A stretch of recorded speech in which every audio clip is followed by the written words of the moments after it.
मैं नविता क्लासेस में डॉक्टर नवीन कुमार आप सभी साथियों का स्वागत करता हूं। जो आज का हमारा इम्पोर्टेंट जो टॉपिक है वो फिजियोलॉजी है। एफएसएल की जो हमारा महामैराथन चला हुआ है एमसीक्यू और प्रीवियस ईयर क्वेश्चन के जो फॉर्मेट में हम आज फिजियोलॉजी पे डिस्कस करेंगे। और फिजियोलॉजी के जितने भी इम्पोर्टेंट जो क्वेश्चन हैं जो हमने फ्रेमिंग की है वो आज आपके साथ डिस्कस करेंगे। अब पहला क्वेश्चन देखते हैं, which subject deal with the integrated function of body.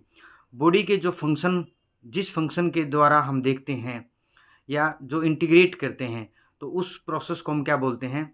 Physiology बोलते हैं।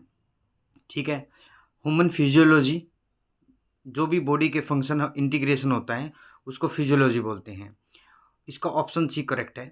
नेक्स्ट जो क्वेश्चन है इसमें, which functional group are formed by this association of various tissue. Tissue के, देखिए सेल होती है, सेल से क्या बनता है? बहुत सारी जो सेल हैं, मिलियंस ऑफ सेल्स मिलके क्या बनाती हैं? टिश्यू बनाती हैं। और टिश्यू, बहुत सारे टिश्यू मिलके क्या बनाते हैं? ऑर्गन बनाते हैं। और ऑर्गन, बहुत सारे ऑर्गन मिलके क्या बनाते हैं? ऑर्गेनिज्म बनाते हैं। तो आपको क्या देखना है, ये सीक्वेंस भी आ सकती है।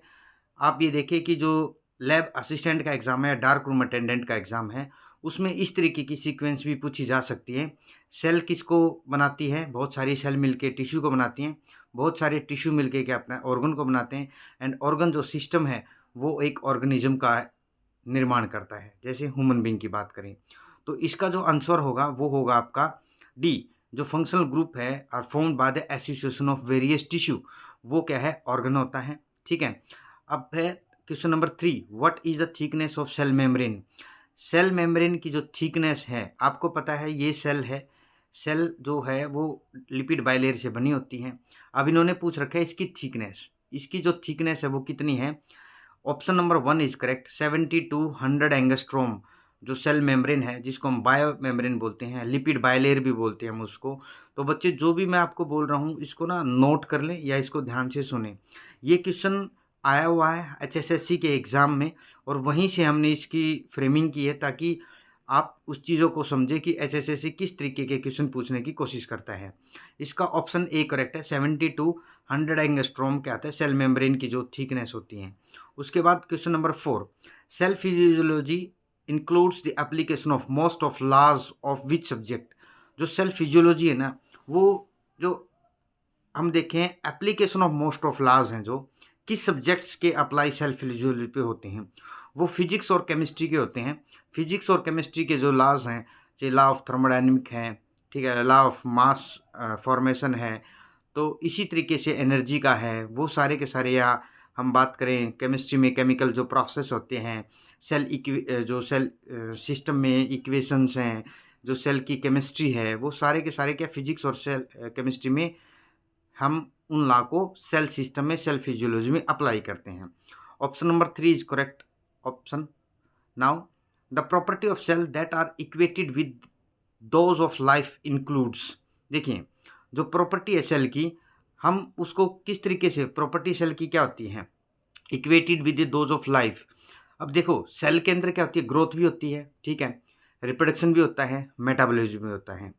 तो ये सारे प्रोसेस क्या है सेल के अंदर अवेलेबल होते हैं। ऑप्शन नंबर डी इसका करेक्ट है। आप देखिए ग्रोथ करती है सेल, सेल ग्रोथ करती है तो ह्यूमन सिस्टम है या सेल सिस्टम है वो ग्रोथ करेगा, सारे मिलके टिश्यू का निर्माण करते हैं। टिश्यू के बाद ऑर्गन का निर्माण होता है, ऑर्गन के बाद ऑर्गेनिज्म का। तो सेल क्या करेगी? ग्रोथ करेगी, रिप्रोडक्शन करेगी और मेटाबॉलिज्म करेगी। All are correct, option D is correct option for this. Now next question, failure of tissue और organ to develop is called. अगर किसी टिश्यू और ऑर्गन का फेलियर हो जाता है बॉडी में, तो हम उस सिस्टम के द्वारा जो डेवलप सिस्टम है, जो जनरेट हुआ है सिस्टम, उसको हम क्या बोलेंगे? हम उसको बोलेंगे एप्लेजिया। ठीक है ना, हाइपो नहीं बोल सकते, एप्लेजिया बोलते हैं इसको, नियो नहीं बोल सकते, एलोपेशिया नहीं बोल सकते, एप्लेजिया बोलते हैं जब टिश्यू या ऑर्गन जो है वो फेलियर हो जाए। अब इसका जो आंसर है वो बी है। Question number 7, following processes can occur across the cell membrane at the same time. अब इसमें पूछ रखा है कि जो सेल मेम्ब्रेन है उसमें सेम टाइम पे कौन से ऐसे प्रोसेस है वो हो सकते हैं। देखिए सेल क्या कर सकती है? ऑस्मोसिस भी कर सकती हैं एक टाइम पे, वो एक्टिव ट्रांसपोर्ट भी कर सकती है। तो दोनों प्रोसेस हो सकते हैं यहाँ पे। अब मैं बताता हूँ सेल मेम्ब्रेन में कौन कौन से प्रोसेस होते हैं। ऑस्मोसिस होता है, ठीक है, आपसे अगर ऑप्शन में पूछ लिया जाए। उसके बाद डिफ्यूजन भी होता है, ठीक है। उसके बाद एक्टिव ट्रांसपोर्ट होता है, उसके बाद पैसिव ट्रांसपोर्ट भी होता है। और अब बात करता हूँ मैं जो इम्पोर्टेंट है, अगर ये ऑप्शन में आ जाए तो ये भी होता है बच्चे, आप सारी चीज़ें नोट करते जाएं। फैसिलिटेटेड डिफ्यूजन भी होता है, एफडी बोलते हैं इसको। तो ये सारे प्रोसेस होते हैं, लेकिन इसमें 2 ही दिए गए थे, तो आप किस पे लगाएंगे? बोथ पे लगाएंगे। नेक्स्ट जो है question number 8, the process of taking dissolved material into the substance of cell. देखिए, जो डिजोल्व्ड मटेरियल अगर किसी सब्सटेंस ऑफ सेल में एंट्री करता है तो उस प्रोसेस को क्या बोलते हैं? एब्जॉर्प्शन बोलते हैं, ठीक है। एब्जॉर्प्शन, यहाँ पे क्या है? Absorption. Option number C is correct, option number C is correct. देखिए, डिफ्यूजन क्या होता है? डिफ्यूजन में क्या होता है, अगर कोई चीज़ हायर कंसंट्रेशन में है, मान के चलिए यहाँ पे उसकी हायर कंसंट्रेशन, ये लो कंसंट्रेशन की तरफ मूवमेंट करता है। फैगोसाइटोसिस क्या आती है? सेल क्या करती है? एनगल्फ करती है। और पिनोसाइटोसिस क्या करती है? सेल उसके अराउंड एक बॉडी तैयार करती है जो डायरेक्टली सेल के अंदर उसको वो लेने की कोशिश करती है, कोई भी सोलवेंट या सोल्यूट पार्टिकल्स को, ठीक है। तो इसमें जो ऑप्शन है, option number C is correct. Question number 9 question में देखें, the process by which cell can take in fluid. मैंने वही बात बोली, जो फ्लूइड है, जब सेल उसके चारों तरफ एक स्ट्रक्चर तैयार करती है, फिर उसको अंदर लेने की कोशिश करती है। जैसे मैं एक डायग्राम बनाता हूँ, ये सेल है, सेल क्या करेगी? ये इस तरीके का क्या करेगी? एक डायग्राम सा जनरेट करेगी। जब ये इसको सारी चीज़ें, मान ली कोई भी फ्लूइड पार्टिकल जब इनसाइड करेगी तो सेल का स्ट्रक्चर चेंज हो जाएगा। इस तरीके से वो सेल अपने अंदर ले लेती है कोई भी चीज़ों को, फिर से अपनी सेल की जो मेम्ब्रेन की इंटीग्रिटी है वो मेंटेन रहती है। इस प्रोसेस को हम क्या बोलते हैं? जो सेल फ्लूइड को या कोई molecule too large to be carried across the plasma membrane by active transport, उस प्रोसेस को हम क्या बोलते हैं? पिनोसाइटोसिस बोलते हैं, ठीक है। हर एक चीज़ आप ध्यान से सुने। If the useful product are release from the cell, अगर सेल से कोई प्रोडक्ट निकल रहा है या बाहर निकल रहा है, उस प्रोसेस को हम क्या बोलेंगे? देखिए, स्वेटिंग नहीं बोल सकते, यूरिनेशन नहीं बोल सकते, एक्सक्रीशन नहीं बोल सकते, हम उसको स्क्रीशन बोलते हैं। सेल क्या आती है? कोई भी ऐसा प्रोडक्ट है, अगर वो सेल में बन रहा है, बन के वो अगर बाहर निकलता है, तो उस प्रोसेस को हम क्या बोलते हैं? स्क्रीशन प्रोसेस बोलते हैं। क्या बोलते हैं उसको? Secretion process. Option 1 is correct. Next, the property of being able to react to a stimulus. कोई एक स्टिमुलस है, ठीक है, वो अगर बाहर से क्या कर रहा है? रिएक्ट कर रहा है सेल सिस्टम से पे, अगर मैं बात करूं, तो उस प्रॉपर्टी को, सेल की उस प्रॉपर्टी को, या वो जो स्टिमुलेट है, अगर वो स्टिमुलस जनरेट करता है बॉडी में, तो ऑब्वियस सी बात है, तो बॉडी क्या करेगी या सेल क्या करेगी? उसके प्रति रिएक्शन दिखाएगी। इरिवर्सिबल प्रोसेस होता है, ठीक है ना। बी ऑप्शन इसका करेक्ट ऑप्शन है। नेक्स्ट जो ऑप्शन है, क्वेश्चन है, the property of transmitting an impulse from one point in cell to another point. Cell का, अगर एक सेल कोई इम्पल्स को जनरेट करके एक जगह से दूसरी जगह पे अगर वो इम्पल्स जा रहा है, तो उस प्रोसेस को हम क्या बोलते हैं? कंडक्टिविटी बोलते हैं। क्या बोलते हैं उसको? कंडक्टिविटी बोलते हैं। Option 1 is correct, option 1। Question number 12 का ऑप्शन नंबर 1 क्या है? वो एकदम से करेक्ट है, ये वाला, ठीक है ना। उसके बाद property of shortening of cell in one direction. अगर सेल एक डायरेक्शन में ही शॉर्टनिंग का प्रोसेस शो कर रही है, उसको क्या बोलेंगे? कॉन्ट्रैक्टिलिटी बोलते हैं, ठीक है ना। तो एक डायरेक्शन में ही अगर वो शॉर्टनिंग करी है सेल, तो उस प्रोसेस को कॉन्ट्रैक्टिलिटी बोलते हैं, ठीक है। उसके बाद लार्ज कॉन्स्टिट्यूएंट ऑफ प्रोटोप्लाज्म के अंदर सबसे ज़्यादा प्रचुर मात्रा में क्या पाया जाता है? वाटर पाया जाता है, ठीक है ना। बी ऑप्शन इसका एकदम से करेक्ट है। लिपिड नहीं हो सकता, इनऑर्गेनिक नहीं हो सकता, प्रोटीन नहीं हो सकता। अब मैं इसकी सीक्वेंस भी बताऊंगा, क्योंकि इसमें ना बहुत सारे क्वेश्चन पूछे गए हैं HSSC में या HPSC में, जो प्रीवियस ईयर क्वेश्चन हैं या प्रीवियस ईयर पेपर में। तो आप देखिए, लार्ज कॉन्स्टिट्यूएंट जो प्रोटोप्लाज्म का है, या हम साइटोप्लाज्म भी बोल सकते हैं इसको, तो वो क्या होता है? वाटर कंटेंट उसमें बहुत ज़्यादा प्रचुर मात्रा में होता है। उसके बाद नेक्स्ट क्वेश्चन है 15, वाटर अक्रीन सेल। वाटर जो होता है सेल में, वो किस फॉर्म में होता है? वो देखिए, फ्री स्टेट में भी हो सकता है वाटर, ठीक है, और बाउंड वाटर भी होता है। तो दोनों ही हो सकते हैं इसमें, सी ऑप्शन इज करेक्ट।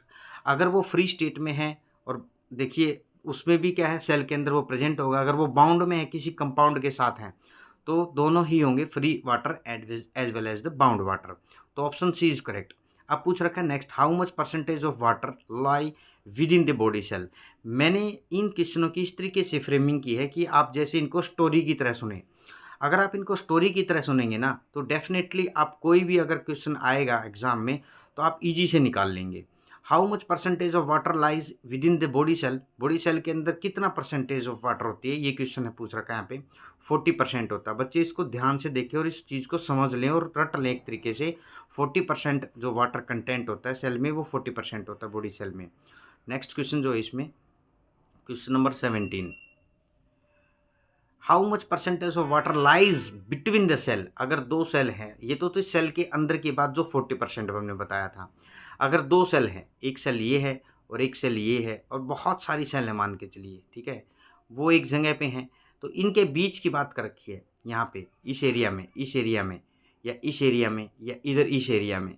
तो सेल का जो परसेंटेज है वाटर की बिटवीन द सेल्स के बीच में कितनी होती है, 15% होती है। 15% होती है बच्चे, इसमें 15% होती है। उसके बाद how much percent of body water by the weight is in the blood plasma. अब बात कर रखिए ब्लड प्लाज्मा में, ठीक है, वो थी बात बॉडी सेल्स में। अब ब्लड प्लाज्मा में हम देखें तो वाटर की परसेंटेज कितनी होती है, 5% होती है। 5%, इसको रट ले, ब्लड प्लाज्मा में वाटर की परसेंट जो होती है वाटर बाय वेट, वेट में अगर देखा जाए तो वो कितना होता है, 5% होता है। नेक्स्ट क्वेश्चन इसी में, metabolic water in water, metabolic water is the water generated in the cell, all the cell of the body by. अब जो मेटाबॉलिक वाटर होगा सेल में तो वो जो जनरेट होगा तो वो किस प्रोसेस से या किस ऑर्गेनिज्म में होगा, क्योंकि जो माइटोकॉन्ड्रिया है वो क्या करती है, इलेक्ट्रॉन ट्रांसपोर्ट चेन करती है। तो माइटोकॉन्ड्रिया जब इलेक्ट्रॉन ट्रांसपोर्ट चेन करती है तो एटीपी का जनरेशन करती है। और माइटोकॉन्ड्रिया क्या है, बहुत सारे ऐसे प्रोसेस करती है। अगर मैं बात करूँ बीटा ऑक्सीडेशन जो होता है किसमें, फैटी एसिड का, बीटा ऑक्सीडेशन जो फैटी एसिड का होता है वहाँ से भी वाटर का जनरेशन होता है। तो इसका जो आंसर है वो माइटोकॉन्ड्रिया है, ठीक है ना। सेल के अंदर जो मेटाबॉलिक वाटर होता है वो सेल की माइटोकॉन्ड्रिया में ही जनरेट होता है। Second largest constituent of plasma, plasma का जो सेकंड लार्जेस्ट है, पहला कौन था, वाटर था। अब सेकंड लार्जेस्ट इसमें कौन होगा, प्रोटीन होगा। तो सेकंड लार्जेस्ट प्रोटीन, तो अगर आपसे सीक्वेंस में पूछा जाए वाटर मोर देन प्रोटीन, ठीक है। अब नेक्स्ट देखेंगे इसमें क्या होगा, ये सीक्वेंस बनाते जाएं, आपके बहुत काम आए एग्जाम में ये। उसके बाद है some protein serve as a structural element, cell का स्ट्रक्चरल एलिमेंट है या किसी भी ऑर्गेनिज्म का अगर स्ट्रक्चरल एलिमेंट वो बनाते हैं प्रोटीन, तो वो प्रोटीन कौन कौन से हो सकते हैं। देखिए जो ह्यूमन बींग है, हेयर हैं या एनिमल हैं, उनमें जो हेयर होते हैं, बाल जो होते हैं, या वूल की बात करें, ठीक, ऊन की बात करें, या हॉर्न जो होते हैं, सींग जो होते हैं, वो सारे के सारे किससे बने होते हैं, स्ट्रक्चरल प्रोटीन से बने होते हैं। तो इसलिए यहाँ पे इसका जो आंसर है वो ऑल ऑफ देम होता है। हेयर भी प्रोटीन के बने होते हैं, वूल जो होती है, ऊन जिसको बोलते हैं, वो भी प्रोटीन की बनी होती हैं, जो हॉर्न होते हैं, सींग होते हैं, वो भी क्या होते हैं, प्रोटीन के बने होते हैं। Option D is right for this question. अब बात है immunity depend on which constituent as antibody. अब यहाँ पे क्या आप ऐसा भी समझ सकते हैं, जो एंटीबॉडी होती है वो किसकी बनी होती है, कार्बोहाइड्रेट की, लिपिड की, प्रोटीन की, फैट की। देखिए जो एंटीबॉडी बनी होती है वो प्रोटीन की बनी होती है, इम्यूनोग्लोबुलिन, आप उसके नाम से ही समझे। एंटीबॉडी को हम किस में करते हैं, आईजी से हम डिनोट करते हैं। एंटीबॉडी क्या है, बहुत सारी होती हैं। अब देखिए इम्यूनोग्लोबिन है, आईजी है, तो वो किसका बना होगा, ऑब्वियस सी बात है वो प्रोटीन का बना होगा, ठीक है। उसके बाद नेक्स्ट क्वेश्चन जो है 23rd, which protein present about 30% of total protein content of animal body. Animal body में ऐसा कौन सा प्रोटीन है जो ऑलमोस्ट 30% प्रेजेंट होता है, वो होता है कोलेजन। कोलेजन होता है, ठीक है। ऑप्शन नंबर 1 कोलेजन कहाँ होता है, देखिए जो सेल होती हैं, जो फाइब्रोब्लास्ट सेल होती हैं, जो हम बोल सकते हैं कि जो हमारी जो स्किन सेल्स हैं, वहाँ पे क्या होता है, सेल के जो बीच में होता है, सेल के मिड में जो होता है, सेल को आपस में टाइट बाइंड करके रखता है, ठीक है ना। फाइब्रोब्लास्ट की मैं बात कर रहा हूँ, ये सेल है फाइब्रोब्लास्ट। यहाँ पे जो प्रेजेंट होता है ये क्या होता है, कोलेजन होता है। और ये ऑलमोस्ट क्या होता है, बॉडी में 30% प्रोटीन का कंटेंट कोलेजन का ही होता है, ठीक है, मैक्सिमम परसेंटेज देखी जाए तो। उसके बाद protein of wool, hair, horn, तो ये कौन से हैं? इस प्रोटीन को हम नाम क्या देते हैं? वूल में जो प्रोटीन प्रेजेंट होता है, बालों में जो प्रेजेंट होता है और सींग में जो प्रेजेंट होता है, हम उसको बोलते हैं कैरेटिन। क्या बोलते हैं? कैरेटिन। बच्चे इसमें गलती कर सकते हैं, क्या गलती कर सकते हैं? वो फाइब्रिन का एग्जाम्पल देंगे या फाइब्रिन को राइट करेंगे, वो गलत है, ठीक है ना। तो इसका जो आंसर है वो कैरेटिन है। हेयर में भी कैरेटिन होता है, वूल में भी कैरेटिन होता है, और हॉर्न्स जो हैं, सींग जो होते हैं, उनमें भी कैरेटिन होता है, ठीक है। उसके बाद next question 25th, reactive protein includes. जो रिएक्टिव प्रोटीन है वो क्या क्या हो सकते हैं? देखिए, रिएक्टिव प्रोटीन में तो एंजाइम भी हो सकते हैं, ठीक है, क्योंकि वो रिएक्शन शो करते हैं। हार्मोन्स भी हो सकते हैं, जैसे मैं बात करूँ एग्जांपल के तौर पे इंसुलिन एंड ग्लूकागोन की, ग्लोबुलिन ऑफ ब्लड, ये सारे के सारे क्या है? रिएक्टिव प्रोटीन है। तो all of the above is the right answer for this. All are reactive protein. Enzyme भी प्रोटीन होते हैं। मैं आपको एक स्टेटमेंट बताता हूँ, all the enzymes are protein but reverse is not true.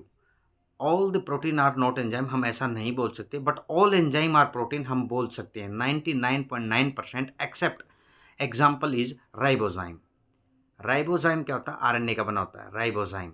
Exceptional case है ये, इसलिए 99.9% मैंने ये बोला है कि जितने भी एंजाइम है वो क्या होते हैं? प्रोटीन होते हैं, एक्सेप्ट राइबोजाइम। आपसे ये भी पूछा जा सकता है कि which of the following is not a proteinaceous enzyme, तो उसमें अगर आपको राइबोजाइम दिखाई दे तो उस पर एकदम से क्लिक कर देना, आपका राइट आंसर होगा वो। उसके बाद next question, lipid. Lipid includes, lipid जो हैं इनमें से क्या क्या चीज़ें लिपिड होती हैं, ये पूछ रखा है। ट्राइग्लिसराइड, ठीक है, वैक्सीज, प्रोस्टाग्लैंडिन, ये सारे के सारे क्या होते हैं? लिपिड होते हैं। Triglyceride, waxes and prostaglandin all are correct, ये सारे के सारे करेक्ट है। तो ये सारे क्या होते हैं? लिपिड होते हैं। What percentage of cell is made up of carbohydrate?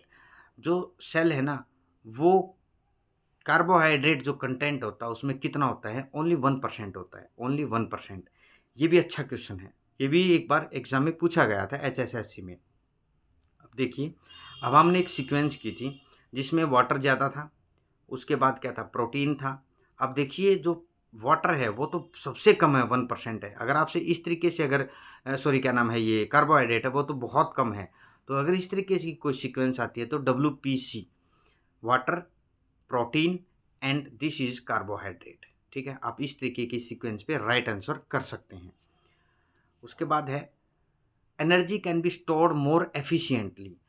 जो एनर्जी है हमारी बॉडी में, वो हमें ज़्यादातर ये भी पूछ सकते हैं कि किस फॉर्म में मिलती है और क्या वो किस फॉर्म में वो स्टोर होती है। देखिए, कार्बोहाइड्रेट हमें ज़्यादा एफिशिएंटली एनर्जी प्रोवाइड करता है या स्टोर हो सकता है। फैट, प्रोटीन, वाटर, वाटर तो हो ही नहीं सकता। तो कार्बोहाइड्रेट क्या था? इंस्टेंट एनर्जी प्रोवाइड करता है और एक ही जगह स्टोर होता है बॉडी में।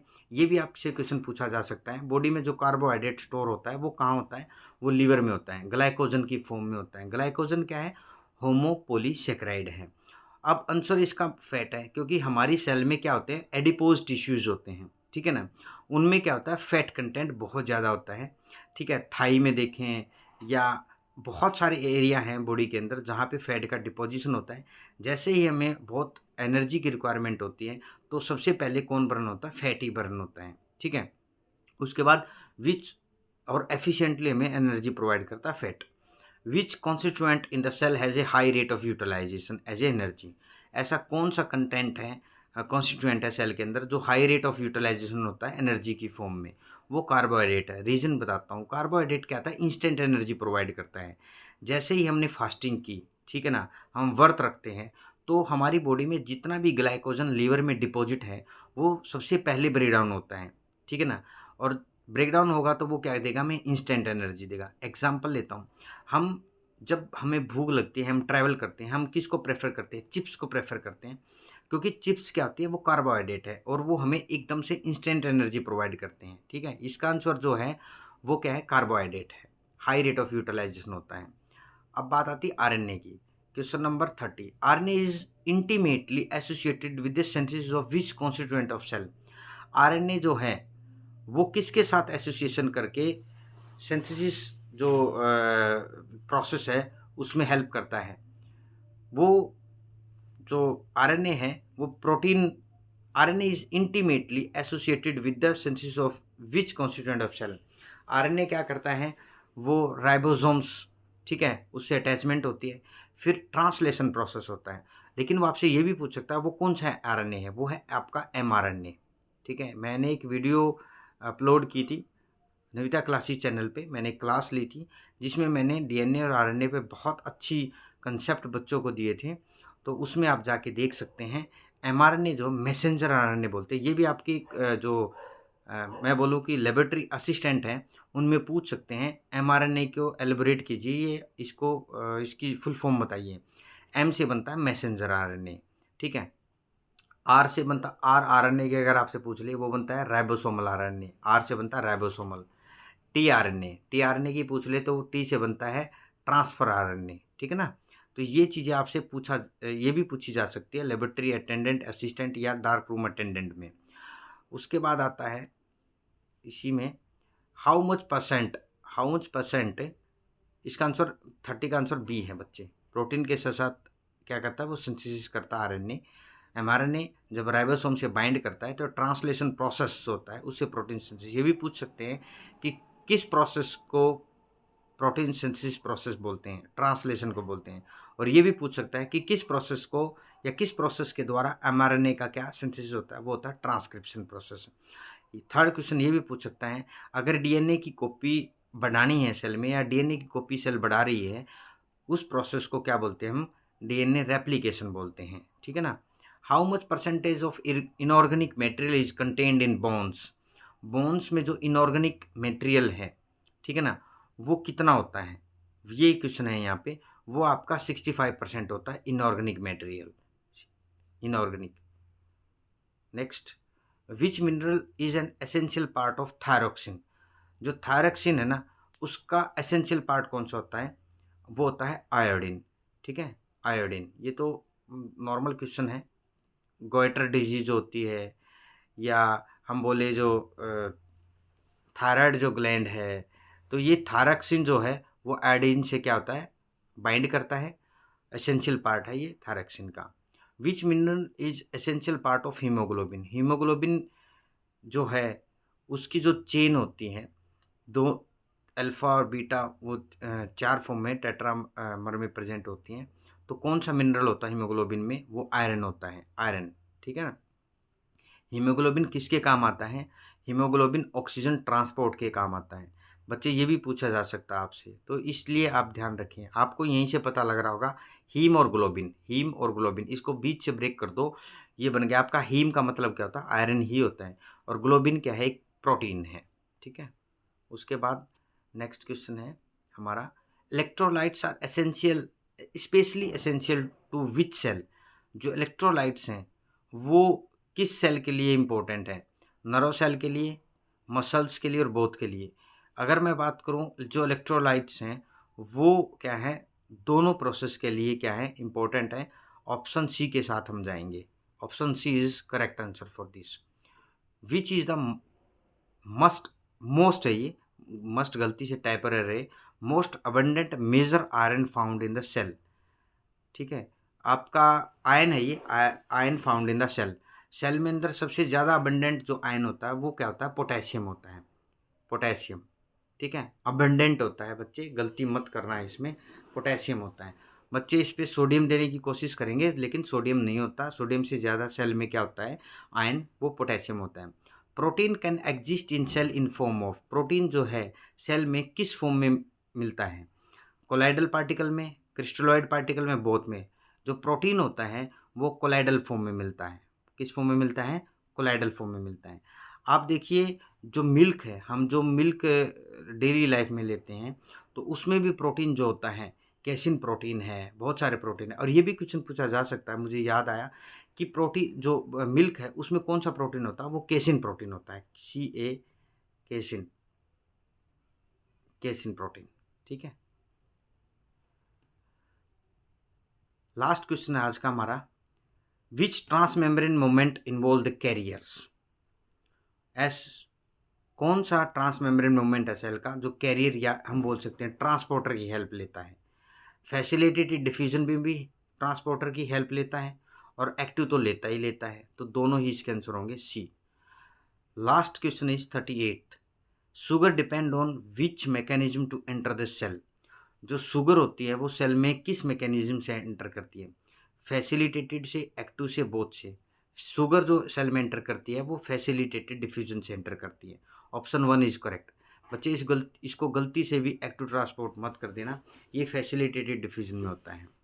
आज का हमारा जो फिजियोलॉजी से रिलेटेड क्वेश्चन थे वो हमने 38 क्वेश्चन किए। नेक्स्ट क्लास के लिए आप वेट करें और जल्दी ही हम इसका जो फिजियोलॉजी की जो ये यूनिट है इसके जो इम्पोर्टेंट क्वेश्चन है वो आपके साथ डिस्कस करेंगे। Stay tune with Navita classes channel and next जो वीडियो है वो हम जल्दी ही आप लोगों तक पहुंचाएंगे। अगर आप चैनल पे नए हैं, चैनल को लाइक शेयर सब्सक्राइब करना ना भूलें। Thank you all.